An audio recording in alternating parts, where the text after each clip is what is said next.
In the early years of the American Republic, when the ink on the Constitution was barely dry and the nation was still finding its footing after throwing off the yoke of British rule, a new threat rose from the distant shores of North Africa. It was not a European empire seeking to reclaim lost colonies, nor a rival power across the Atlantic.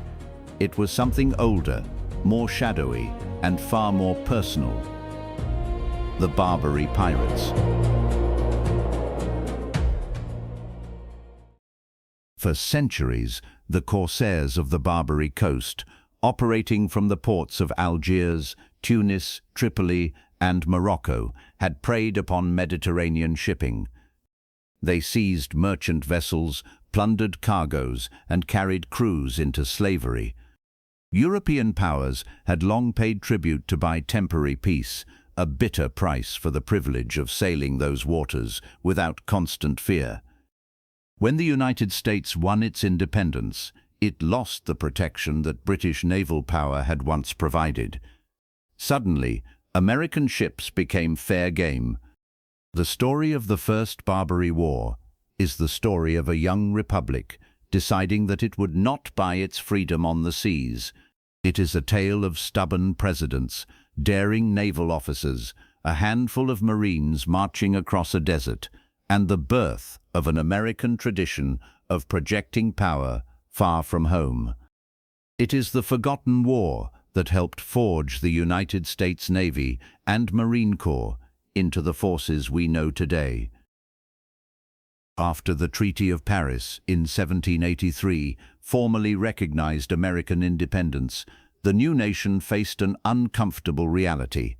Its merchant ships, once shielded by the Royal Navy, now sailed under a flag that carried no weight with the Barbary states. In October 1784, Moroccan pirates seized the brigantine Betsy. The Spanish intervened to free the ship and crew, but they delivered a clear message: pay tribute or suffer the consequences. Thomas Jefferson, then serving as American minister to France, and John Adams, minister to Britain, confronted the problem head-on. In 1786 they met with Tripoli's ambassador in London. When they asked by what right the Barbary states attacked nations that had done them no harm, the ambassador gave a chilling answer. He declared that it was written in their Quran that all nations which had not acknowledged the Prophet were sinners, and that it was the right and duty of the faithful to plunder and enslave them. Every Muslim slain in such warfare, he said, was sure to go to paradise. Jefferson was appalled. He came to believe that paying tribute only invited further demands.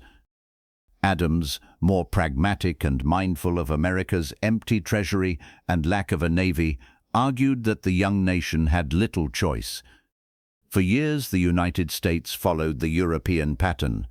Treaties were signed, payments were made.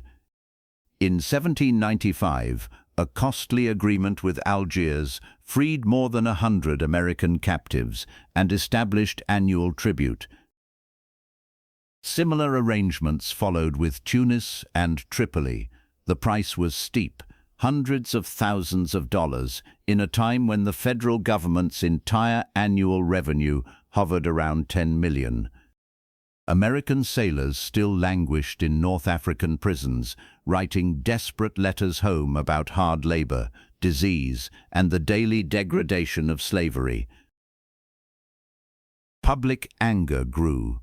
Captives' narratives circulated. Congress began to debate the need for a navy. The Naval Act of 1794 authorized the construction of 6 frigates. The Department of the Navy was established in 1798. Slowly, the means to resist began to take shape. When Thomas Jefferson took the oath of office as the 3rd President of the United States in March 1801, the Pasha of Tripoli, Yusuf Karamanli, saw opportunity. He demanded an immediate payment of $225,000, an enormous sum, plus increased annual tribute. Jefferson refused. He had long argued that tribute was a form of national humiliation. The time had come to test whether a republic could defend its citizens and commerce without paying for the privilege of existing. On May 10, 1801, Yusuf Karamanli declared war in the traditional Barbary fashion. He ordered the flagstaff in front of the American consulate in Tripoli chopped down.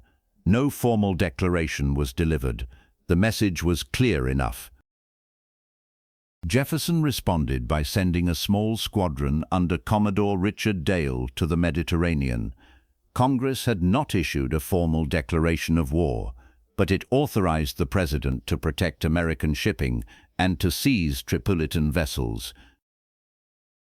The first naval action of the war came on August 1, 1801.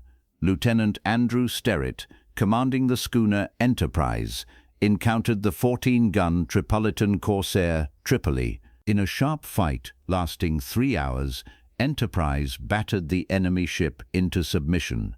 Sterritt's orders forbade him from taking prizes, so he ordered the defeated vessel stripped of its guns and sails and sent limping home. It was a modest victory, but it announced that American ships would fight. The early years of the war were marked by frustration. Blockades of Tripoli proved incomplete. The real change came in 1803 with the arrival of Commodore Edward Preble, a hard-driving officer from Maine who brought energy and aggression to the campaign. Preble assembled a stronger squadron that included the famous frigate Constitution, already earning the nickname Old Ironsides.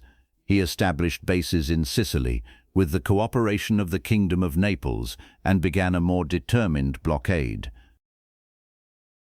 Then came disaster.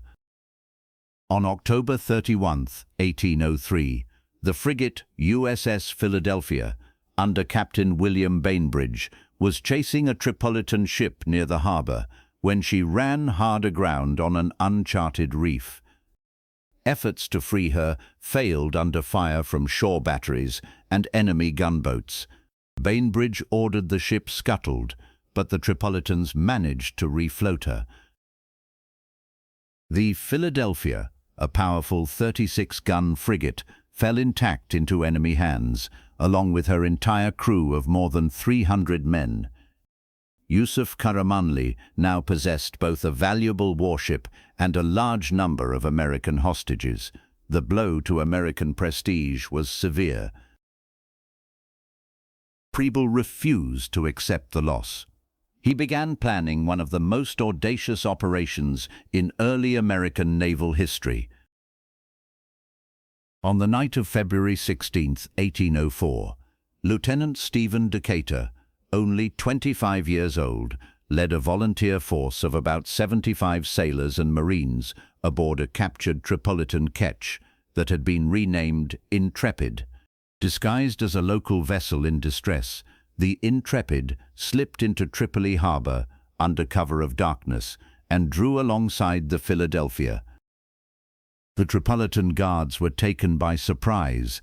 Decatur's men swarmed aboard. In a fierce hand-to-hand fight lasting roughly 20 minutes, they overwhelmed the defenders. Decatur had originally hoped to sail the Philadelphia out, but the ship was too damaged and the harbor too heavily defended. Instead, his men set fires throughout the vessel. As flames roared up the masts and the magazine exploded, the Americans withdrew under the light of the burning frigate. Not a single American was killed. British Admiral Horatio Nelson, then engaged in his own campaigns in the Mediterranean, is said to have called it the most bold and daring act of the age. Stephen Decatur became an overnight hero. Congress later awarded him a sword and promotion. The burning of the Philadelphia restored American honor and denied the enemy a powerful warship, but it did not end the war. Preble continued aggressive operations, bombarding Tripoli's fortifications in a series of sharp engagements during the summer of 1804. One particularly tragic episode involved the Intrepid once more. Packed with explosives and commanded by Master Commandant Richard Summers, she was sent into the harbor as a fireship in an attempt to destroy the enemy fleet. The vessel exploded prematurely, killing Summers and his entire crew. Their sacrifice is still remembered. Despite these efforts, the naval campaign alone could not force Yusuf Karamanli to terms. A new strategy emerged, one that combined sea power with a daring land expedition. William Eaton, a former American consul in Tunis and a restless former army officer, proposed an audacious plan. Yusuf Karamanli had seized power by overthrowing his older brother Hamet. Eaton argued that the United States should back Hamet's claim to the throne, raise a force of local allies, and march overland to attack Tripoli from the east. If successful, the pressure might compel Yusuf to negotiate or even force a change of regime. Jefferson gave cautious approval. Eaton assembled a strange army in Egypt, a handful of American Marines under First Lieutenant Presley O'Bannon, a few midshipmen, Greek mercenaries, Arab cavalry, and followers of Hamet Karamanli. All told, the force numbered roughly 400 to 500 men. In early March 1805, they set out from near Alexandria on a grueling 500-mile march across the Libyan desert toward the port city of Derna. The journey was a nightmare of heat, thirst, hunger, and mutual suspicion between Christian and Muslim contingents. Supplies ran low, mutinies threatened. Eaton held the disparate force together through sheer force of will and the promise of victory and pay. After 52 days of hardship, they reached the outskirts of Derna in late April 1805. Derna was defended by several hundred Tripolitan troops and supported by a larger relief force in the area. Eaton demanded the city's surrender. The governor's reply was blunt: "My head or yours." On April 27, 1805, the attack began.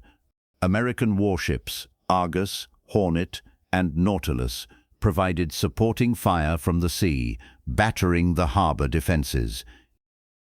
Eaton divided his force. Hamet's Arabs moved to strike the western side of the city.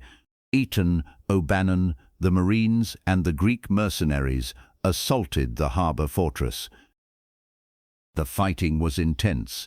Eaton was wounded in the wrist by a musket ball, but continued to lead. O'Bannon and his small marine detachment charged through heavy fire, seized the battery, and raised the American flag over the fortifications. It was the first time the Stars and Stripes had been raised in victory on foreign soil. The city fell in a matter of hours. A later counterattack by Tripolitan forces was repelled with the help of the naval guns. The Battle of Derna was a remarkable achievement for such a small and improvised force. The line in the Marines' hymn, "To the Shores of Tripoli," commemorates this very action and the broader campaign. News of Derna's fall, combined with the continuing naval blockade and the threat of further advances toward Tripoli itself, finally brought Yusuf Karamanli to the negotiating table. On June 4, 1805, a treaty of peace was signed. The United States agreed to pay $60,000 as ransom for the roughly 300 American prisoners still held in Tripoli, primarily the crew of the Philadelphia. In return, Tripoli released the captives, ended the demand for annual tribute, and restored peaceful relations. American forces withdrew from Derna. Hamet Karamanli was left without the throne he had been promised, a source of lasting bitterness for William Eaton, who felt the United States had abandoned an ally. The treaty was imperfect. Critics, including Eaton, argued that the capture of Derna should have been used to extract better terms without any payment. Others pointed out that the distinction between ransom and tribute was thin. Yet the war had achieved something important. For the first time, the United States had refused to pay ongoing tribute to a Barbary state and had used military force to secure peace. American sailors were free. Commerce could resume under more favorable conditions. The First Barbary War was the young republic's first sustained overseas military campaign. A nation that had been born fighting for its own liberty had shown it was prepared to fight for the liberty of its citizens and the freedom of the seas, even thousands of miles from its shores.